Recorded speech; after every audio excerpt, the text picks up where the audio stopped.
Yarni mingled with the congregation of the Good Life Ministry, which was one of her many obligations as First Lady of the church. As she looked around at the lavish decor, her heart started to melt. This church was her husband's vision, and if she hadn't known any better, it was something that God had bestowed upon Des. The transformation from super grocery store to mega church was spectacular. Everything about the place was nothing less than first class, and Des had spared no expense bringing his vision to life. The stained glass windows were imported from Europe, while the handcrafted padded pews were adorned with intricately carved arms and backrests. There were at least 20 80-inch plasma television monitors affixed to the walls throughout the sanctuary to assure everyone the experience of virtual front-row seating.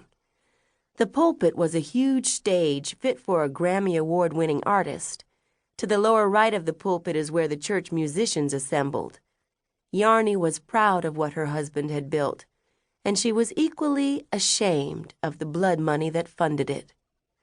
For most of his life, her husband Des had been a stone-cold hustler, so it didn't amaze Yarni when 3.5 years ago he came up with the idea to create the Good Life Ministry as a means to make and launder money. He had realized that the dope game was becoming a game for suckers. Des was sure he had it all figured out. Churches didn't have to pay taxes, and there was no way to monitor how much money they took in. People were lost and confused and needed answers about why things in the world and their communities were as messed up as they were. Once Des witnessed an ordained, Bible-toting pastor pimp the pulpit at his nephew's funeral, he was convinced that the church game wasn't difficult. All one needed was a fresh pair of gaiters, a few scriptures under their belt, and a hell of a talk game.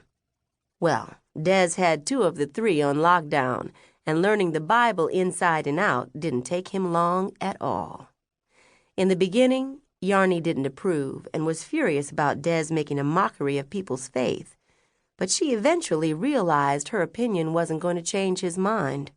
So she repented every day for her husband's sins and made Des promise to do good by the church if he insisted on going through with his unholy plan.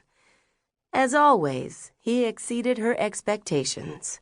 He took the devil's money and shared it with God's people, becoming a blessing to all those in need.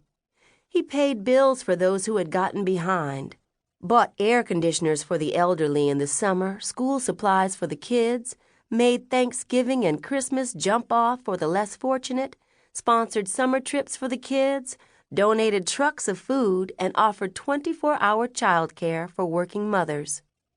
On top of all that, he even built housing for the homeless.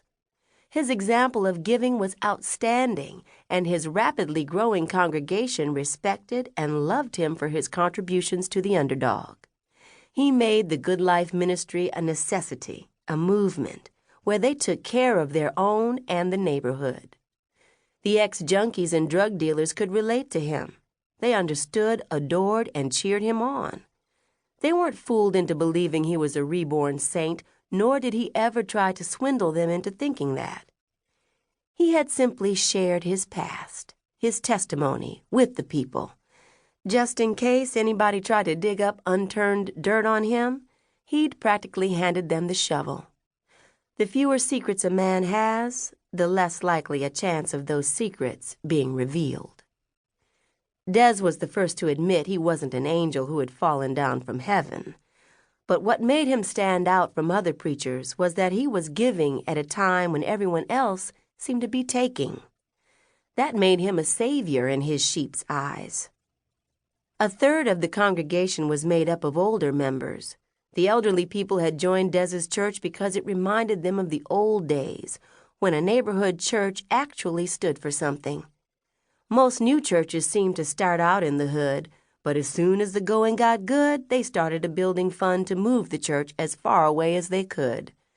Des had no intentions of uprooting his ministry. The hood was where it was at.